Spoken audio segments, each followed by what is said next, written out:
les gustaría que les hablara yo de vainilla. Es un tema, digamos, interesante desde mi punto de vista, importante para el país, pero a la vez igual es un poco, sin ser demasiado dramático, lamentable, ¿no? Lo que sucede con la vainilla y con otros productos en este país. Me voy a enfocar a la parte en la que nosotros colaboramos más fuertemente dentro del macroproyecto, que es la parte socioeconómica. No me gustaría omitir esta parte. Este proyecto fue financiado por el Fondo Zagalpa-Conacyt o parte de este proyecto, y se llamó Estrategia de Investigación Aplicada para el Fortalecimiento de la Innovación. Lo coordinaron del Colpos Puebla, en donde colaboramos un montón de instituciones. Les decía yo a los primeros que llegaron, lo enriquecedor de este tipo de trabajos es precisamente esta diversidad y este trabajo multidisciplinario en el cual día a día se van a enfrentar, sobre todo y en el campo laboral, ¿no? Voy a dividir la charla en 3 momentos. El primer momento es previo a todo esto. Nosotros tenemos ya rato trabajando con productores de vainilla directamente, y obviamente el hecho de que nos hayan invitado a este trabajo de investigación, mi punto de vista es que no es casualidad, sino que más bien tiene que ver con, posiblemente habíamos generado algo de información y confianza entre una red muy grande de productores de vainilla y de organizaciones. Perdón, estos son los temas que abordó el macroproyecto: la parte abiótica, la parte biótica y la parte humana, en donde nosotros, digamos, colaboramos fuertemente. Todo lo demás lo pongo obviamente para que entender un poco el mundo en el cual se desarrolló este proyecto. No me voy a enfocar a todo, obviamente. Hubo líneas de investigación, hubo investigadores que trabajaron en esas líneas. Le decía yo al maestro Rodolfo, no sé qué tanto, en términos específicos, qué tanto se avanzó, ¿no? Sin embargo, le decía yo hace rato, lo que sí puedo compartirles, si es que no lo tienen, pues es un informe, ¿no?, de avances de este proyecto, para ver obviamente la gente que esté interesada. Por ahí escuché que alguien está trabajando orquídeas, pues por lo menos saber hasta qué se avanzó o hasta qué punto se avanzó en algunos temas específicos, ¿no? Digamos, hasta ese punto mi compromiso llega hasta acá. Le decía yo, ya la parte fuerte, pues está el doctor Herrera, el doctor Braulio, que está en Colpos Puebla, el cual mi punto de vista es que puede tener la mayor cantidad de información relacionada con todas las líneas, ¿no? ¿Vale? Bien. Quizás muchos ya conocen, muchos no, pero bueno, un punto importante de la vainilla es que México es centro de origen, y obviamente derivado de eso, en el 2009 se crea lo que es la denominación de origen. El término genérico es indicación geográfica, ¿sí? No me voy a meter demasiado a esto, solamente voy a dejar algo aquí en el tintero y decirles que posiblemente el funcionamiento que tenemos en México y la concepción que tenemos acerca de las denominaciones de origen es muy distinto a lo que tiene la Unión Europea. Posiblemente ese es un punto por el cual muchas denominaciones de origen en este país no funcionan adecuadamente, ¿sí? Tenemos actualmente 14 denominaciones de origen, la vainilla está dentro de una.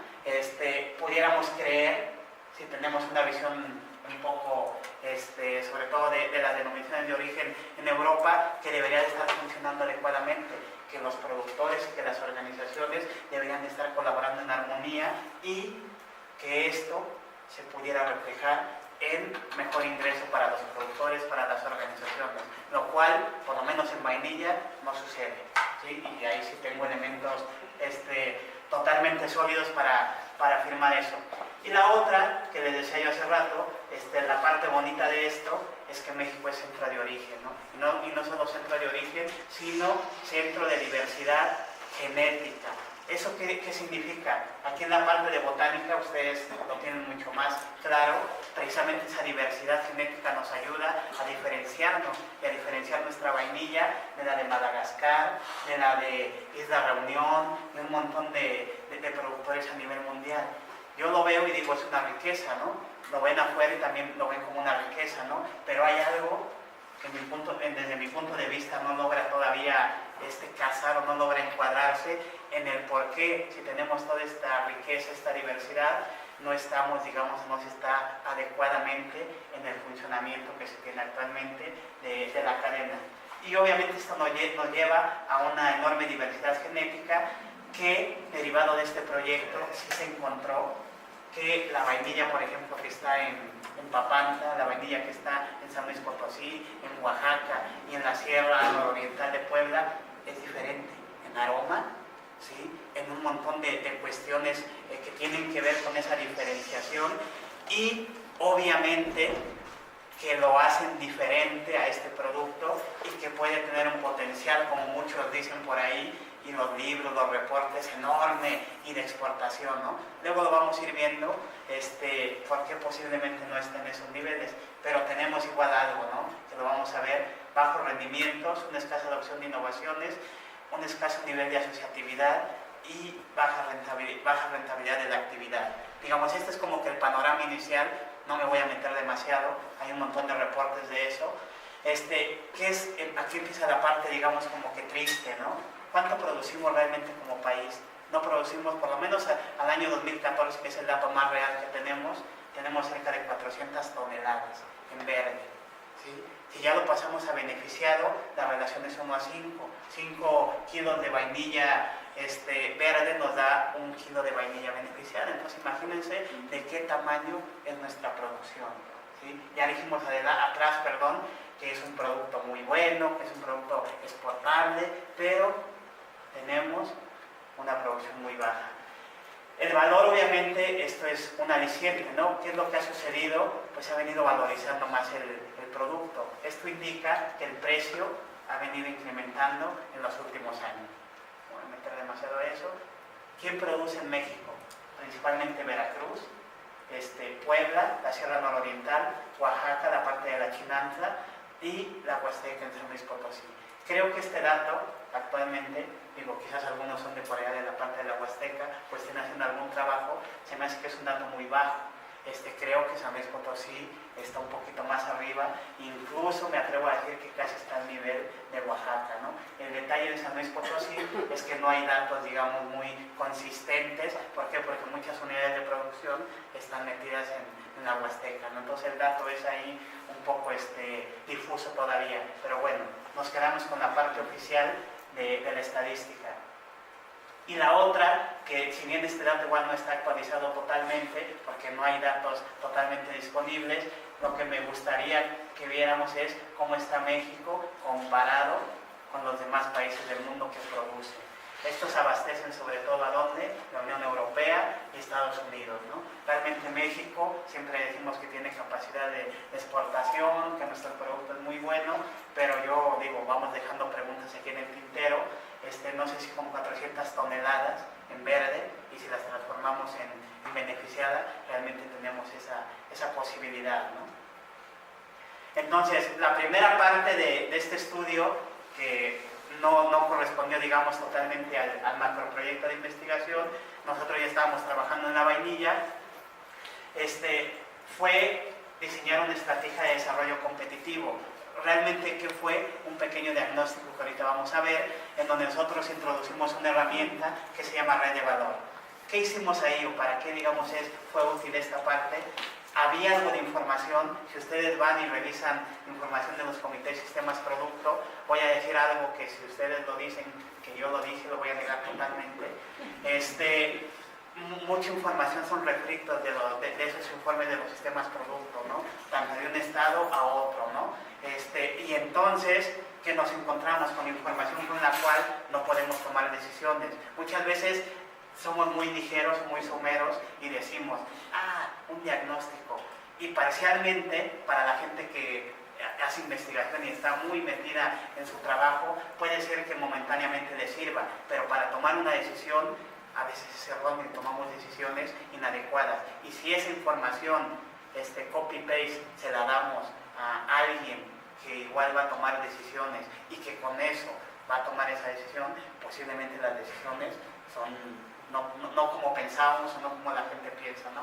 Bueno, tratamos, no quiero decir que tampoco es la panacea, pero tratamos de hacer un estudio, pues por lo menos concentrado en en organizaciones que sí estaban funcionando, con información verídica, directamente de campo.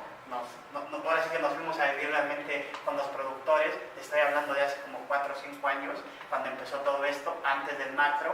¿Y qué nos interesaba? Conocer de la parte de los proveedores, en dado caso los productores, la capacidad productiva y la capacidad industrial. En el 2012, este país venía de una, en términos de vainilla, venía de una crisis muy fuerte en términos de precios. En el 2004, 2005, por ahí, hubo una baja muy fuerte de vainilla. Lo que sucede con muchos productos en el mundo, hubo una especulación enorme en la vainilla. La vainilla hubo un momento en que llegó a costar un montón de dinero. O sea, un kilo de vainilla la llegaron a pagar verde hasta 3,000 pesos, pero cuando vino la depresión, la baja, se llegó a pagar hasta 20 pesos. Actualmente, para que tengan la referencia, se paga en verde más o menos, o sea, puede variar, pero entre 250 y 300 pesos, lo cual, aquí hay un dato importante. El problema de la especulación es, si nosotros podemos definir entre este pequeño club un precio de vainilla, lo podemos definir, y todos somos productores y decimos, lo queremos pagar a 1,000 pesos, el kilo de vainilla verde. Pero ¿qué va a suceder? Nuestros costos están muy abajo de eso. Estamos especulando. Al siguiente año, les aseguro que el mercado no va a pagar ese precio. Fue lo que pasó con vainilla. Entonces nos interesaba conocer, después de toda esta catástrofe que hubo entre 2004 y 2010 más o menos, cuál era la capacidad productiva de las organizaciones, las que habían sobrevivido a todo esto, la capacidad industrial, alguna caracterización de las instituciones que siempre nos reclaman un montón a las instituciones de investigación, que vamos, que nos traemos información, que no le regresamos a los productores lo que nos traemos, y eso nos lo han dicho un montón de veces. Tuve la fortuna de colaborar también en algún tiempo en INIFAP y era lo mismo, ¿no? Vamos a trabajar con el sector productivo y, o sea, si vienes, te llevas información, pero cuánto de esa que te llevas nos regresas realmente con un valor utilitario elevado, ¿no? Entonces nos interesaba conocer qué estaban haciendo igual algunas instituciones, y algo que normalmente casi nadie le entra porque es un problema un poco complicado. Primero son las tendencias mundiales, y no quiero decir que sea la panacea, sino que nos da miedo entrarle al mercado. Porque el mercado, la verdad es que, o sea, decimos, ¿sabes qué? Hacemos todo desde acá abajo, hacemos un montón de investigación, pero ya para meterse al mercado yo no me voy a ir a vender, ¿no? ¿Cómo te voy a ayudar a vender un producto que tú dices que vale un montón en el mercado internacional, pero que aquí los mexicanos no lo valoran? Porque ese es el otro punto al que vamos a ir llegando, ¿no? Y queríamos entender un poquito, se oye medio rebuscado, pero lo que queríamos hacer ahí era entender cómo se estaba moviendo, sobre todo las organizaciones en este país, ¿no? Las pocas que había. ¿Qué fue lo primero que encontramos? Primeramente encontramos una industria nacional que básicamente estaba basada en laboratorios y algunas empresas que son las que compraban vainilla aquí a nivel nacional. Encontramos en la parte de comercializadoras una serie de empresas transnacionales, ¿sí? Nosotros cuando hacemos estudios de esta parte, la parte, si lo quieren ver así, económica, estamos seguros que todo lo que se hace aquí debe tener un trasfondo y debe de dividirse siempre ese valor hacia los productores, ¿no? O sea, quizás soy demasiado utópico en ese sentido, pero creemos que si el productor es el que está generando este producto, pues es el que se merece a lo largo de toda la cadena disfrutar de un beneficio económico y que no se quede solamente en esta parte. Se supone, y aquí voy a poner otro punto sobre la mesa, que hay instituciones en este país encargadas de hacer ese trabajo, ¿no? Uno como investigador, lo que uno quiere es obtener información, ponerla en la mesa de los tomadores de decisiones y obviamente que ellos tomen la decisión más adecuada. Pero bueno, encontramos que realmente el mercado nacional estaba plagado de comercializadores internacionales. Eran muy pocas las industrias, ahorita lo vamos a ver, que le estaban dando un valor a este producto. Encontramos, como siempre, que hay un montón de complementadores entre instituciones académicas, si lo quieren ver acá, algunas gubernamentales y algunas ONGs que estaban metidas ya en este rollo de la vainilla. Y obviamente encontramos a los proveedores, que son los productores, algunos eran socios de estas organizaciones, y la mayoría son pequeños productores que trabajan de manera independiente. Tenemos otra falsa concepción de lo que es organizarse. Creemos que organizarse es ir con un notario y hacer un acta constitutiva, y eso la verdad es que nos ha llevado al fracaso en muchas situaciones. O sea, y fracasos que de pronto no sé si no queremos ver o no lo entendemos, pero sabemos que el problema es ese, que nos juntamos no con un fin de mediano ni de largo plazo, sino un fin inmediato, acceder a algo. Hasta ahí me voy a quedar, lo dejo a su imaginación, lo que sigue. Entonces nos encontramos con eso, que en términos estrictos los productores trabajan solos, ¿sí? Solititos. ¿Sí? Contra el mundo, así como yo dije hace rato que uno no está solo, estos sí andan solos, y solos es solos, sin lana y sin muchas cosas, ¿no? Pero bueno, esa es la parte dramática, ¿no? Y la otra es que sí había casas beneficiadoras en ese momento que habían sobrevivido, y algunas de ustedes, si conocen algo de vainilla, podrán identificar a las más importantes, ¿no? Gaya, que se estableció en Gutiérrez Zamora, ahí en el norte, cerca de Papantla, y que creo que es la industria privada más importante, sin temor a equivocarme, en este país actualmente, ¿no? ¿Qué encontramos? Encontramos que había organizaciones integradas. ¿Qué quiere decir esto? Que producían su materia prima, la beneficiaban y intentaban comercializarla. ¿Por qué digo intentaban? Porque son pininos los que van haciendo. Y organizaciones muy integradas que acopiaban la materia prima y operaban realmente como maquiladoras, y organizaciones acopiadoras. Entre estas dos, que creemos nosotros que es el modelo más adecuado, se llevaban o acopiaban únicamente el 25%, y estas el 75%. ¿Qué quiere decir? Teníamos un mercado en ese tiempo, actualmente no ha cambiado mucho, pero estas se han potencializado un poco. Teníamos un mercado ¿de qué tipo? Pues básicamente de comercializadores, que iban, les compraban a un precio a como se dejara, se dice vulgarmente en el campo, a como se dejaran los productores, y se les pagaba la vainilla verde. Y el hecho más común, lo primero, ¿no? ¿Sabes qué? Tu vainilla ya tiene X o Y cosa, y si valía 300, ¿sabes qué? Se la terminabas pagando a 50 pesos, ¿no? Y pues el productor, ¿qué capacidad de negociación va a tener si ya les había yo dicho que estaban como productores independientes? Realmente funcionan de manera independiente. Esto es lo importante, donde empieza, digamos, un poco a entender, cómo estamos como país. Ya venimos de hacer una pequeña relatoría de que puede ser un potencial enorme, de que es exportable, y ustedes si ahorita le dan en Google y le dan potencial de la vainilla en México, va a haber un montón de informes que les digan es exportable, el mercado europeo lo valora, el mercado de Estados Unidos lo valora. Sí es cierto, pero cada país tiene sus barreras. ¿Sí? Y tienes barreras al comercio. No es así como que tan sencillo, ¿no? Llegar y decir, vamos a comercializar Europa y Estados Unidos. Y no me estoy poniendo una barrera, simple y sencillamente es la realidad. Cuando nos empezamos a meter a la normativa de lo que pedía la Unión Europea, ¿sí? Y de lo que pedía Estados Unidos, y se los juro que estos pequeños productores, o sea, ni de chiste daban para eso, ¿no? Entonces, obviamente, pues a veces se dicen cosas en el buen sentido, pero que mucha gente se emociona y dice, vamos a exportar vainilla, ¿no? Pues qué bueno, ¿no? Bien, superficies, bien pequeñas, superficie promedio de las unidades de producción. Esto actualmente es peor todavía, Tenemos actualmente productores en esas zonas que yo les digo que siembran por matas. ¿Sí? Estuvimos hace como 15 días todavía con algunas organizaciones, y ahora ya no es por superficie en hectáreas, sino es por matas, ¿no? 100 matas, 200 matas, 50 matas, ¿no? O sea, la cosa es un poco más complicada actualmente.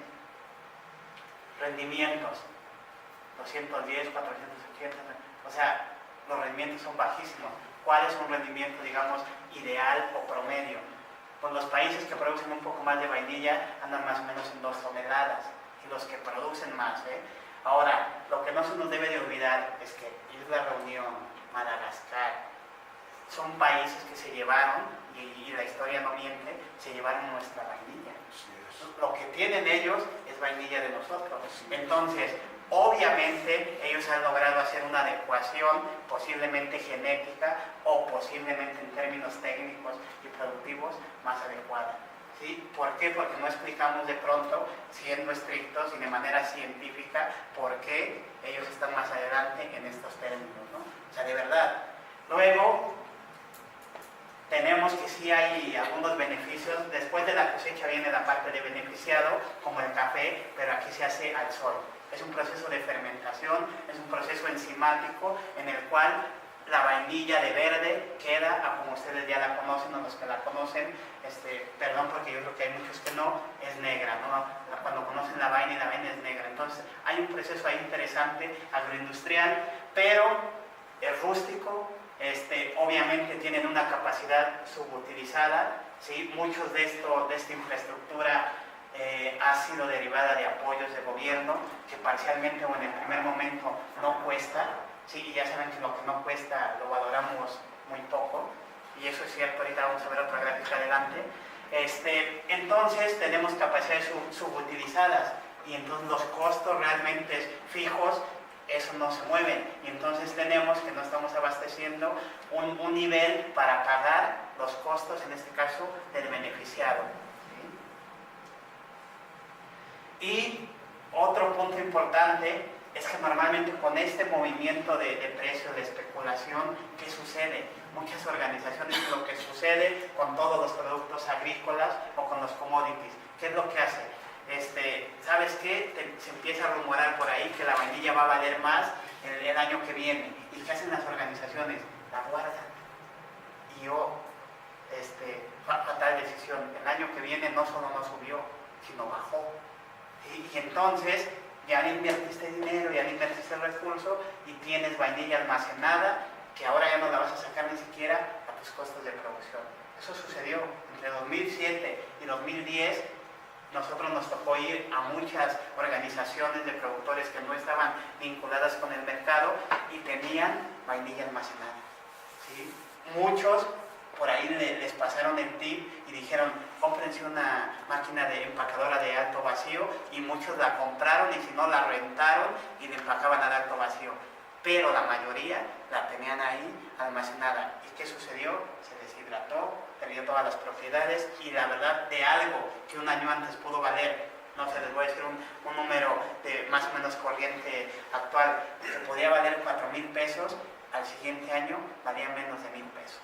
¿Sí? Entonces, fueron cuestiones que le fueron dando un poco al traste a este sistema o esta cadena, y que actualmente, por eso hacemos así como que una pequeña reseña, no nos hemos podido levantar. ¿Sí? ¿Qué hicimos también? Nos interesaba primero segmentar estas organizaciones y sobre todo generar algunos índices que nos permitieran ver qué tanto realmente las organizaciones pudieran tener una capacidad de competir, de lo que nos decían muchos de nuestros políticos, que hay que llevar a exportar este producto, que es un producto muy valorado. Y bueno, en esa crisis de la vainilla de 2003 a 2011, se crea, si se acuerdan ustedes, en la primera lámina, la denominación de origen de la vainilla. ¿Sí? Me gustaría dejarlo como tema acá, porque, por ejemplo, un punto importante, en Europa las denominaciones de origen se llevan más o menos como 9 años en que se consolidan y en que la Unión Europea les da la certificación, y hay todo un proceso, todo un protocolo previo a eso, y además las indicaciones geográficas están acotadas a un espacio territorial muy pequeño, muy específico. Entonces, cuando aquí vemos denominaciones de origen de 3 o de 4 estados, o la del mezcal, que eso todavía es más preocupante actualmente, como de 12 estados, entonces empezamos a cuestionar un poquito la parte institucional y decir, ¿será que las denominaciones de origen las estamos entendiendo igual que como la Unión Europea, o nos trajimos un modelo, como suele suceder, y lo queremos adaptar y copiar de manera medio bien o medio mal? Y entonces, lo voy a dejar ahí, no es una clase de indicaciones geográficas, ¿sí? ¿Qué es lo que sucede? ¿Por qué hago mucho énfasis? Porque el valor, cuando nosotros analizamos una cadena, nos interesa saber en qué eslabón se está quedando ese valor económico. Y encontramos que el valor en vainilla se estaba quedando en quién, pues en las transnacionales, ¿sí? O sea, sin lugar a duda. Es más, me pueden decir, pues sí, porque ellos tienen la tecnología, totalmente de acuerdo. Pero pues entonces, ¿para qué hacemos tantos estudios? ¿Para qué hay tanta política pública en este país para pequeños productores o para el desarrollo rural si vamos a dejar que todo el mundo se lleve nuestro producto? ¿Sí? O sea, ese es un poco el cuestionamiento y lo que se pone igual en la mesa, ¿no? Porque alguien me puede decir, pues no es malo, porque además tienen la tecnología, ellos vienen y nos pagan en efectivo, a chas y no pasa nada. Yo les puedo decir, ¿y qué pasa con ese valor que llega a alcanzar en los mercados internacionales, lo que se dice en los informes, y que a nuestros productores no les llega absolutamente, pero ni el 10%? ¿Qué sucede?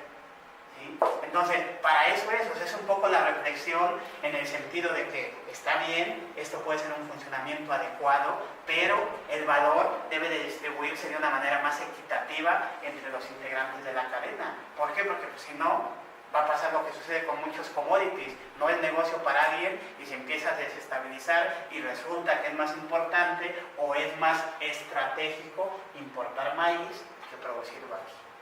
¿Sí? O sea, son de las pequeñas cosas que de pronto no entendemos. ¿Por qué? Porque quizás no queremos entender o estamos tan metidos en nuestras cosas que a veces dejamos de lado, ¿no? Bien, ¿y qué encontramos? Pues una serie de cuestiones que sí se estaban haciendo, algunas cuestiones importantes en vainilla, pero definimos de acá algunas líneas estratégicas, que son las que ya trabajamos ahora sí en el macroproyecto. Ya me metí mucho en esto. Entonces, ¿qué empezamos a trabajar? Empezamos a ver que esta visión lineal de analizar las cadenas, como se venía trabajando, no era como que muy efectiva. Y empezamos a ver que era un sistema más complejo y que necesitamos introducir una parte que se llama sistemas, ¿no? Y aparte metimos más ruido porque dijimos, pues también como dicen que los productores tienen bajos rendimientos, como ya vimos que cómo está el panorama, pues necesitamos conocer un poquito qué están haciendo en términos de producción. ¿Por qué? Porque no podemos emitir recomendaciones sin analizar realmente la parte productiva. Y entonces nos dimos en la tarea de identificar algunos factores estructurales del sistema de innovación. ¿Qué encontramos primero? Lo que quizás ustedes ya han leído y han visto en muchos papers, en muchas revistas. En este sistema de producción, las fuentes de aprendizaje o de donde se nutren realmente los productores son realmente de otros productores y de las familias. Se imaginarán por qué, porque pues, les tienen más confianza, porque están más cerca, ¿no? Me permití también recalcar la parte de las instituciones, a pesar de que es bajo el porcentaje de fuente de innovación y de aprendizaje, creo que no es tan despreciable comparado con los demás, ¿no? ¿Qué quiere decir? Que sí había una interacción de las instituciones. ¿Por qué? Una explicación importante a esto es porque el proceso de beneficiar de producción de la vainilla, los que conocen, no es sencillo. Sí se requiere de cierto conocimiento, se requiere de especialización, sobre todo en el beneficiado. Entonces, sí hace falta la parte de investigación. Es fundamental para la cadena que esté de la mano el investigador, el que sabe cómo beneficiar, el que tiene algunos puntos, por lo menos para darle tips, ¿sí? O sea, yo tampoco soy de la idea que vamos a ir y vamos a enseñar al productor, pero sí para llevarlo de la mano en este proceso o acompañarle. Y también de por ahí aprendemos, ¿no? Porque ese es el otro punto importante. Y el otro detalle que se nos hizo interesante fue evaluar qué tanto realmente entre los productores estaban, sobre todo comunicando en términos de tecnología, más allá de que hablaran de otras cosas. Esto es realmente una red, pero tecnológica, ¿no? La parte de tecnología. Veracruz, ustedes lo saben, es el estado que tiene mucho más historia, que tiene mucho más tiempo en la producción de vainilla, pero trabajan de manera muy aislada. Les decía yo hace rato, San Luis Potosí es un caso interesante. ¿Por qué? Porque a pesar de que es gente que está metida en la Huasteca, en la sierra, sí se comunican, sí piden ayuda y sí tienen la idea y la iniciativa de empezar a trabajar de manera conjunta. De Puebla, pues mejor ni hablamos, porque está bastante disperso, pero bueno, digamos, nos interesaba conocer esa parte y vimos que estaba, perdón, me la voy a brincar, son los indicadores de lo de atrás, no tiene mucho caso. Y entonces después de eso, cuando empezamos nosotros a trabajar la parte de innovación, no nos vamos a ir demasiado al concepto original de innovación, pero nos basamos en cuál, en que es un cambio basado en algún conocimiento que le genera algún valor. Y ese valor puede ser económico, puede ser social, puede ser ambiental, puede tener diferentes connotaciones, ¿no? No solamente la parte tecnológica. Y entonces, no quisimos caer en un error que hemos visto, que incluso nosotros lo hemos cometido en algunos trabajos, de definir algunas tecnologías así como que muy elevadas y decir si las hacen o no las hacen, ¿no? Entonces lo que nos fuimos nosotros a ver, y sobre todo con la experiencia que teníamos ya de trabajar con los productores, definimos 11 prácticas o innovaciones como que básicas, ¿no? En la parte de producción. O sea, si ustedes se dan cuenta, no se ve mucho, pero bueno, ahorita se las voy a ir leyendo, no son tecnologías así como que muy rebuscadas, ¿no? Yo les decía al inicio, en el macroproyecto, que ya fue parte de eso, se trabajó con la parte de nutrición, se trabajó con la parte de quimiotipos, se trabajó con el efecto del cambio climático y su impacto en los rendimientos, se trabajaron muchas líneas de investigación, pero la verdad es que, digo, si yo me pongo a hablar aquí de todo eso, posiblemente mucha de esa información es investigación aún y no ha llegado a la parte ya de transferencia, ¿no? Entonces no me quisiera comprometer demasiado en eso y además yo no soy el indicado para hablar de todo ese mundo de investigación que se hizo, de información, ¿no? Yo hablaré de lo que sí hicimos, de lo que tengo evidencia y de lo que creo que sí puede ser importante desde mi punto de vista. Y definimos algunas innovaciones muy prácticas que si ustedes las ven van a decir, pero ¿a poco el productor no hacía eso? De verdad, muchos productores no lo hacían. Tan fácil como que la vainilla se estaba yendo. Ustedes saben que la vainilla normalmente necesita un tutor. Hubo una época, se los tengo que decir igual, hubo una época en que precisamente esos informes de los, ya le voy a decir, pero no, de esas instituciones que hacen diagnósticos, dijeron que un tutor muerto era una alternativa para la vainilla. Y se fueron allá a la zona nororiental y a la zona de Papantla a poner tutores de cemento, ¿sí? Para que la vainilla creciera allí. O sea, de ese nivel.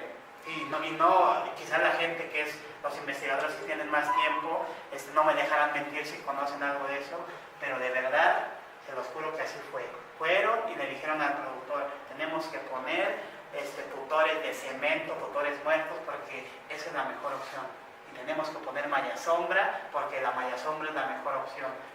Ya no les cuento lo demás, muchos son agrónomos, entonces no vamos a discutir la parte agronómica de los tutores vivos o los tutores muertos, pero se los juro que el productor, imagínense, sin lana, diciéndole que les van a dar tutores de cemento para que ahí va a crecer mejor la vainilla y la simbiosis y todo ese proceso que ustedes quizás conocen mejor. ¿Sí? Porque acuérdense que la vainilla tiene raíces, entonces por ahí hay muchas hipótesis. Es que no sabemos si le aventamos fertilizante al cítrico, no sabemos si la vainilla igual toma de ese nutriente. Pues igual lo pongo en la mesa y digo, por lógica, solamente por biología, o sea, no sé si realmente sea una pregunta en plan malévolo o realmente sí dudan de eso, ¿no? Pero bueno, entonces definimos. Tienen que seleccionar un esqueje sano, eso es lo básico. Si no seleccionamos un esqueje sano, obviamente es como cualquier proceso, no vamos a tener una planta con buen desarrollo y con buena, sobre todo, fructificación. Que siembre los esquejes vigorosos y que tengan más de cierta altura, ¿no? ¿Y por qué? Porque normalmente luego llegan algunos y le dicen al productor, la vainilla está creciendo, tiene el esqueje, y dice, ¿sabes qué? Este esqueje de 1 metro, divídelo en 10 y ese va a ser tu esqueje. Y la verdad es que muchas veces la gente con el buen afán de decir, sí voy a avanzar, sí me están dando la recomendación adecuada, pues lo hace. Y entonces no toma en cuenta de qué tamaño debe ser el esqueje. ¿Para qué? Para que fructifique y para que por lo menos en 3 años empiece a florear y se pueda polinizar. Ahí voy a entrar a otro punto. Dicen, yo no he estado en Madagascar, dicen, igual los papers dicen, que los de Madagascar se han vuelto expertos en la parte de polinización. Sí saben cómo se hace la polinización en vainilla, es manual totalmente, con un palillito o con un palillo, y antes de las 12 del día se tiene que polinizar manualmente la flor. Después de las 12 del día, si no se polinizó, se cierra la flor y ya no es posible hacer ese proceso. Puede ser que de pronto digamos, no es tan complicado, ¿no? A mí me tocó en alguna gira precisamente con la gente de CONACYT y con la gente del proyecto. Fuimos con una organización de productores y nos dijo un productor: a ver, ustedes que andan en el laboratorio y que andan haciendo un montón de cosas, ayúdenme a polinizar, ¿no?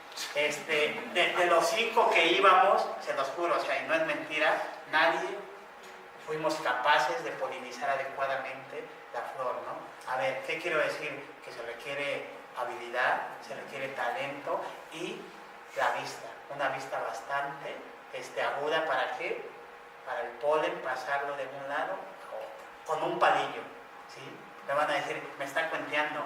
No, es verdad, así se hace la polinización, por lo menos en México, ¿no? Para la vainilla. ¿Y de qué depende eso? Ahí vamos al punto que veíamos anteriormente, como que no le encontrábamos razón. Los rendimientos, cuántas flores podemos nosotros o puede el productor polinizar en un día, ¿no? Ahora, tampoco, y parte de esta investigación se enfocó en eso, cuántas flores, la orquídea da muchas flores, ¿cuántas polinizamos? ¿Todas? Como buenos agrónomos sabemos que si polinizamos todas, pueden ser 40 o 50, la vigorosidad de los frutos puede ser no la más adecuada. ¿Por qué? Porque van a competir por nutrientes. 5 y mis rendimientos se van abajo. ¿Cuántas? Es lo más ideal. Entonces, se dan cuenta que empieza a haber una serie de problemas dentro de esto que no necesariamente pues, se plasman en esto, ¿no? Bueno, venimos, ¿y qué podemos concluir de esto?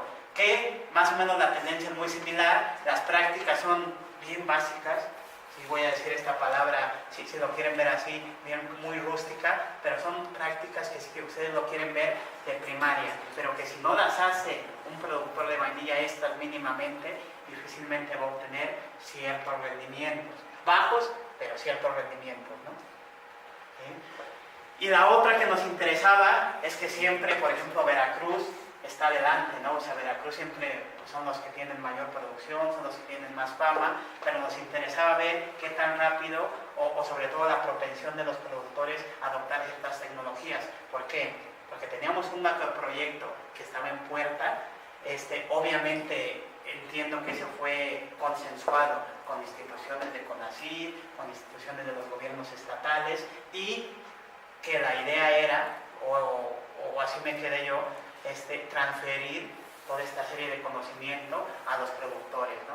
Entonces nos interesaba saber por dónde teníamos que empezar, ¿para qué? Pues para esa transferencia de conocimiento de todo lo que se estaba generando en el macroproyecto. ¿Qué les digo? Lo que sí yo me puedo comprometer es a compartirles un informe. La información total y fidedigna en términos estrictos de los resultados, la podrían consultar con el doctor Braulio del Corpus Puebla, ¿no? Digo, es la misma institución. Y luego, ¿qué descubrimos? Que la verdad es que siempre se dice, pero que sinceramente no lo tomamos en cuenta, y quizás ustedes ya, muchos que conocen que han andado en campo, dicen, pues eso lo sabíamos, ¿no? Miren, un problema bien grande de la vainilla es que los productores de vainilla no viven de la vainilla, ¿sí? Como tienen cítricos o como tienen algún otro producto, entonces no viven de la vainilla. Lo toman como, pues si lo quieren ver, como un hobby, como una parte complementaria. Y en ese sentido, por eso, igual que se mostró lo anterior, ¿no? O sea, que hay que ver todas las caras o todas las aristas, ¿no? Porque de pronto yo puedo ser muy idealista y puedo decir, están bien bajos en rendimientos, no adoptan tecnología, los malos son los productores, ¿sí? Confusión, así rapidito. No es cierto. A ver, si en términos de ingreso están obteniendo el 25%, ustedes vean en términos igual de ustedes, si de todo lo que obtienen en un mes, el 25% viene de cierta actividad, pues le dedican el 25% del tiempo. No le van a dedicar más, bueno, quizás 30, ¿no? Pero no le van a dedicar más del que no les va a rendir en términos económicos. Entonces, ese es un detalle que a veces dejamos de lado, pero que es importante, ¿no? Cuando hacemos referencia a esta vainilla. Todos los productores están dispersos, los rendimientos son muy bajos. ¿Por qué? Fíjense, hay otra cosa que nos dimos cuenta en este proceso de vivir realmente casi con los productores. Muchos los tienen en cítricos actualmente, porque creo que eso ha sido una buena recomendación desde nosotros como instituciones, y me refiero a muchas que han coincidido. ¿Por qué? Porque el productor normalmente de vainilla tiene la idea de que con lo único que se nutre la vainilla es con materia orgánica, y que ese es el máximo nutriente, ¿sí? Algunos de acá como agrónomos me pueden decir, bueno, en alguna época la materia orgánica es importante, pero ya para la parte de floración, para la parte de amarre, para la parte de fructificación, o sea, ya como que pura materia orgánica, ya tenemos dudas. ¿Qué sí se ha logrado? Que creo que es importante, que los tengan en tutores vivos, como los cítricos, y que al momento de fertilizar el cítrico, pues por lo menos ahí le va dejando algo de nutrientes para la vainilla, porque ese es otro punto importante. Y eso sí, se los hemos dicho directamente a los productores, no tienen una cultura de invertir. ¿En qué? En cuidar su plantita, en la fertilización. Dicen, con lo que le aviento al cítrico o con algo de materia orgánica que le voy arrimando, y si alguno es de aquella zona o igual alguno conoce a algún productor de vainilla, no me va a dejar mentir. Todas las vainillas que están en tutores vivos tienen montones así de materia orgánica. Y eso es bueno, o sea, como agrónomos lo sabemos que es bueno en alguna parte, pero lo demás, la parte de nutrientes, la parte de, pues obviamente para que los frutos crezcan de manera adecuada, ¿dónde queda? Bueno, entonces, otra parte importante es que las instituciones, en términos estrictos, pensando en reglas y principios, pues como que sí hemos estado haciendo muchas cosas alrededor de la vainilla, pero como que no hemos logrado el impacto adecuado en términos de todo lo que estamos generando, ¿no? Y ahí me incluyo, no me excluyo. ¿Por qué? Porque estamos generando un montón de información y por lo menos al 2017 no estamos viendo claro en qué ha contribuido pues, a todo lo que hemos hecho. Este año fue un año malo, dicen los productores, nos dijeron hace 15 días que los rendimientos bajaron como el 60% de lo que cosecharon el año pasado. Dicen que el cambio climático, dicen que un montón de cosas, ¿no? Hay una época de calor muy fuerte en mayo, que es posterior a que ellos polinizan. Normalmente se poliniza entre marzo y parte de abril. En mayo viene un calor fatal, por lo menos en esa zona, que estresa a la planta y hace que empiece a tirar el fruto. Dentro del proyecto de investigación del macro también se tocó ese punto. Voy dejando, digamos, como que, hagan de cuenta como que algunas señales, no voy a hablar de eso, pero sí me gustaría, y aquí yo le comenté al maestro Rodolfo desde el inicio, quizá ya lo escucharon al doctor Braudia, no lo sé, pero que nos comentara, ¿no? de toda esta transversalidad de investigaciones que se hicieron alrededor de la vainilla, ¿no? O sea, a mí se me hace que, así como decimos que es un producto estratégico, que sería bueno conocer. ¿Por qué? Porque otra cosa que yo he visto, que platicaba yo con una de sus compañeras al inicio, es que a veces trabajamos sobre lo mismo, ¿no? Cuando ya hay un camino avanzado posiblemente. Entonces estaría bueno saber en qué concluyó todo eso y retomar algunas cuestiones para avanzar en este camino sobre todo de lo que nosotros pretendemos hacer. Me voy a brincar esta y me voy a ir con la última parte. Hay un tema que yo lo dije hace rato muy vago, la parte de organización. Hablar de organización es un poco complejo y de pronto a veces como que es despreciable, ¿no? Porque creemos que, incluso yo como técnico, como agroindustrial, pues a mí me interesa mucho la parte de transformación, la parte de calidad, incluso a veces hasta la parte de inocuidad, ¿no? Pero entonces hay otro tema, otro punto más importante que se llama asociatividad, ¿no? Que va más allá de la simple organización. O sea, organizarse, yo les decía hace rato, mi punto de vista particular es que podemos ir ante un notario o ante la persona más adecuada y crear un acta constitutiva y podemos decir que ya estamos organizados. Por lo menos en papel ya lo estamos. ¿Sí? Yo no sé si es funcional o no esa organización, pero en papel ya lo estamos. ¿Sale? Y entonces, creíamos que buena parte, ya lo vimos que trabajaban solos, ya lo vimos que a pesar de que estaban bien o muy juntos, casi nadie se comunicaba. Pensamos que sería un punto importante saber no solo la parte de que si están organizados o no, porque eso yo llego, me reúno con la organización y si se reúnen 10 o 15 y en el acta están 20, puedo decir que pues están más o menos bien organizados. Y nos dimos a la tarea, sobre todo con la otra investigadora que está al inicio, que fue la que trabajó más duro en esta parte, de generar un indicador o un índice que nos permitiera conocer mejor esta parte, no solo de organización, sino más bien de asociatividad. Y definimos una serie sobre todo de baterías. Dentro de cada una de estas hay un montón de valores que medimos, pero nos interesaba conocer la confianza, los principios cooperativos, qué tanto realmente aplican. Dicen que se reúnen, pero qué tanto los socios creen que sí se aplican esos principios. Estructura gerencial, rendición de cuentas, que es un punto bastante rebuscado ahí y de mucho dolor para mucha gente, la rendición de cuentas. La gestión de apoyos, beneficios recibidos por la organización, porque si vamos y platicamos con el coordinador o con el presidente en turno de la organización, me va a decir, sí, hubo un montón de beneficios, pero si vamos con todos los socios y sabemos o platicamos con ellos, posiblemente la percepción no sea la misma, ¿no? Y ese es un punto importante. ¿Por qué? Porque eso le pega directamente a esto, ¿no? Fíjense, aquí me gustaría hacer un pequeño comercial. El año pasado nos invitaron a Costa Rica a presentar este trabajo. Entonces llevamos el trabajo y se me acerca un investigador de la Universidad de Nicaragua y me dice, ¿sabes qué? Como que ese índice de asociatividad se me hace que está bien. Y la primera pregunta que me hace, ¿y cuántos socios son de las cooperativas con las cuales trabajaron? Le dije, no, pues de una son muchos. Y me dice, ¿cuántos son muchos? Dije, pues 15.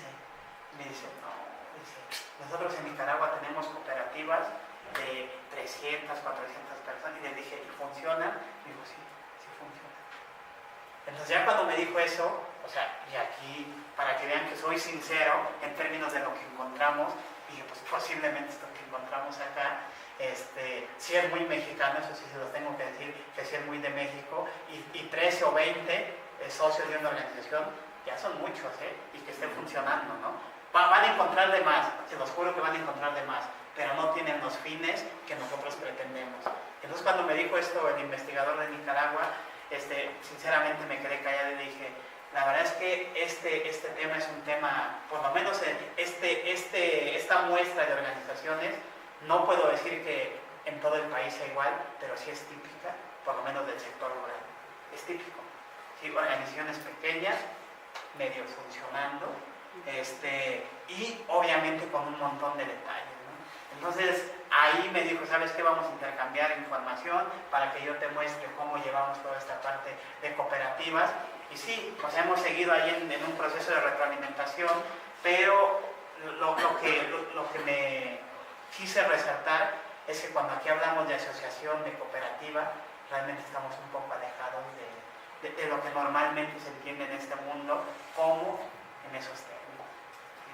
Ahora, también hay que entender, estamos en un país en donde cada estado es una cultura diferente, es muy diverso, pues. ¿Sí? Quisiera yo escudarme en esa parte, ¿no? Precisamente. ¿Qué hicimos luego? Tratando de darle, como siempre, la dimensión cuantitativa. ¿Por qué? Porque al final, también lo tengo que decir y lo tengo que poner en la mesa, nos interesa publicar. ¿Sí? Sinceramente, hacemos investigación, hacemos docencia, pero también tenemos que hacer publicaciones, pues, decimos por ahí, para justificar que realmente estamos haciendo algo, ¿no? Realmente yo pienso de manera diferente, es una forma sarcástica de comentarlo, pero vimos que algunas variables de este índice de asociatividad con las cuales se tenía mayor nivel de correlación eran los beneficios hacia los socios con la confianza, lo cual puede ser pues parcialmente obvio, ¿no? Obviamente si hay una confianza muy fuerte entre los miembros, tiene que ver con estos beneficios que sí han recibido realmente los socios, ¿no? Algo que nos pareció importante que además valioso fue la vinculación que tienen las organizaciones, obviamente con la confianza.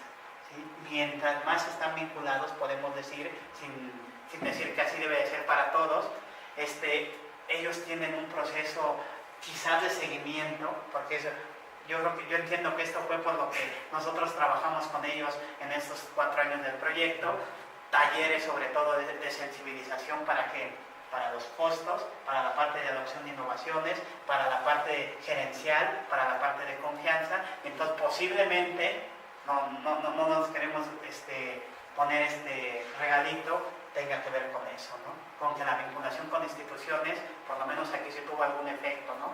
La adopción de innovaciones con la parte de densidad, este es un indicador que veíamos hace rato, esto no se me hace muy coherente. La relación beneficio-costo con la confianza, es debilón, pero creo que sí tiene mucho que ver. Y la parte de beneficio-costo con la participación, ¿no? También, miren, otro detalle que quizás ustedes ya lo han visto o que lo han vivido, pero que encontramos, es que en el momento que se empieza a perder la confianza, los socios de las organizaciones, por lo menos de las de vainilla, lo más fácil es decir, ya no asisto a las reuniones.